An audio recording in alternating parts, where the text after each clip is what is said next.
नमस्कार, जी TV news मराठीमध्ये आपलं स्वागत. मी विलास महाले. घाटंजी येथून एक ब्रेकिंग बातमी समोर येत आहे. अवैध सावकारी करीत असल्याच्या तक्रारीवरून सावकारी पथकाने यवतमाळ जिल्ह्यातील घाटंजीमध्ये धाड टाकून मोठी कारवाई केल्याची घटना समोर आली. घाटंजी शहरातील वसंतनगरमध्ये ही कारवाई करण्यात आली. या कारवाईमध्ये काही संशयास्पद कागदपत्रे ही सावकारी पथकांच्या हाती लागली आहे. यवतमाळ जिल्ह्यातील घाटंजीमध्ये आज सावकारी पथकाने धाड टाकून मोठी कारवाई केली. घाटंजी शहरातील वसंतनगरमध्ये राहणाऱ्या प्रकाश खंदार यांच्या घरावर सावकारी पथकाने ही धाड टाकली. प्रकाश खंदार हे अवैध सावकारी करीत असल्याची तक्रार ही जिल्हा उपनिबंधकाकडे प्राप्त झाली होती.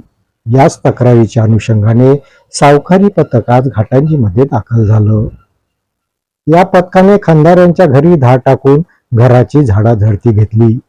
या कारवाईमध्ये खंदार यांच्या घरातून अनेक संशयास्पद कागदपत्रे मिळून आली. ही सर्व कागदपत्रे सावकारी पथकाने जप्त केली. सावकारी पथकाने अचानक टाकलेल्या धाडीमुळे अवैध सावकारी करणाऱ्यामध्ये चांगलीच खळबळ उडाली आहे.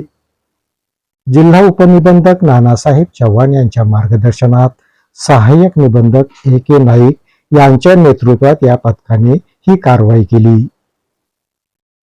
सावकारी पथकाकडून सकाळी सुरू झालेली कारवाई बऱ्याच वेळपर्यंत चालली. सावकारी पथकाची संपूर्ण कारवाई ही यवतमाळचे जिल्हाधिकारी विकास मीना आणि जिल्हा पोलीस अधीक्षक कुमार चिंता यांच्या मार्गदर्शनात करण्यात आली. या बातमीपत्रात इथेच थांबतो. परत भेटूया नवीन बातमीपत्रात. तोपर्यंत पाहत राहा जी टीव्ही न्यूज मराठी. नमस्कार.